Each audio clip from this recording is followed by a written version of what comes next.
Water, reverse, fire and flame. 4 విషయాలు ఇక్కడ రాయబడ్డాయి. ఇవన్నీ కూడా కొన్ని సందర్భాల్లో మన జీవితంలో మనం ఎదుర్కొంటున్న శ్రమలకు సాదృశ్యంగా కనబడుతున్నాయి.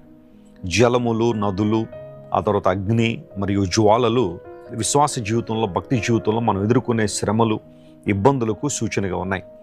కొన్నిసార్లు ప్రభువులో మనం ఎంత బలంగా ఉన్నప్పటికీ, ఎంత దృఢంగా ప్రభువులు ఎదుగుతున్నప్పటికీ ఏదో ఒక శ్రమ, ఏదో ఒక ఇబ్బంది మనల్ని కృంగదీయడానికి ప్రయత్నం చేస్తూ ఉంటుంది. గాఢాంధకారపు లోయలో నేను సంచరించిన అని భక్తుడు 23వ కీర్తనలో రాశాడు. ఆ పై వచనాలు మనం చదివితే పచ్చిక బయళ్ళలో ఉన్నానన్నాడు. ఆ తర్వాత శాంతికరమైన జలముల యొద్దకు దేవుడు నన్ను నడిపించాడు అన్నాడు. దేవుడు నా ప్రాణమునకు సేద తీర్చుచున్నాడు అన్నాడు. ఇలా అనేక విషయాలు మాట్లాడి సడన్గా గాఢాంధకారపు లోయ అనే అనుభవంలోనికి దైవజనుడు వెళ్ళాడు.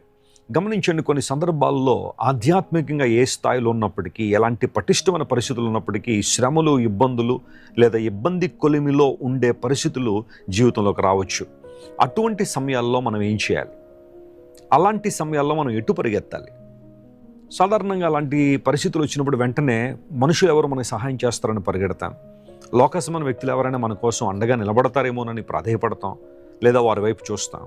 కానీ బైబిల్ సెలవిస్తూ ఉంది, అటువంటి పరిస్థితుల్లో మనం దేవుని వాగ్దానాన్ని జ్ఞాపకం చేసుకోగలమా? ప్రభువు మాట్లాడుతున్నాడు, నువ్వు జలముల్లోంచి వెళ్ళినప్పుడు నేను నీకు తోడై ఉంటాను, నదుల్లోంచి పడి వెళ్ళినప్పుడు అవి నీ మీద పొర్లి పారవు అన్నాడు. ప్రభువా, ఈ వాగ్దానాన్ని మేము ఎలా నమ్మాలి? నమ్మడానికి ఏమైనా ఆధారం ఉందా, ఆస్కారం ఉందా అంటే పాత నిబంధనలోని 2 లేఖన భాగాలు ప్రభువు మనకి జ్ఞాపకం చేస్తారు.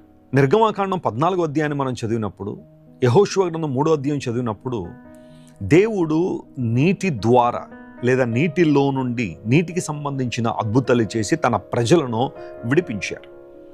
నిర్గమకాండం 14వ అధ్యాయంలో ఇశ్రాయేలు ప్రజలు ఎర్ర సముద్రాన్ని దాటిన అనుభవాలు అక్కడ మనం చూస్తాం. అద్భుతమైన చరిత్ర.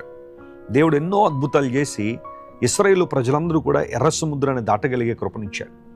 ఆ తర్వాత యెహోషువ గ్రంథం 3వ అధ్యాయం దగ్గరికి వస్తే దాదాపుగా ఇంక కనాను దేశంలోకి అడుగుపెట్టడానికి ముందు యొర్దాను నది అడ్డొచ్చినప్పుడు దేవుడు యొర్దాను నది నీళ్లను ఏకరాశిగా నిలవబెట్టారు.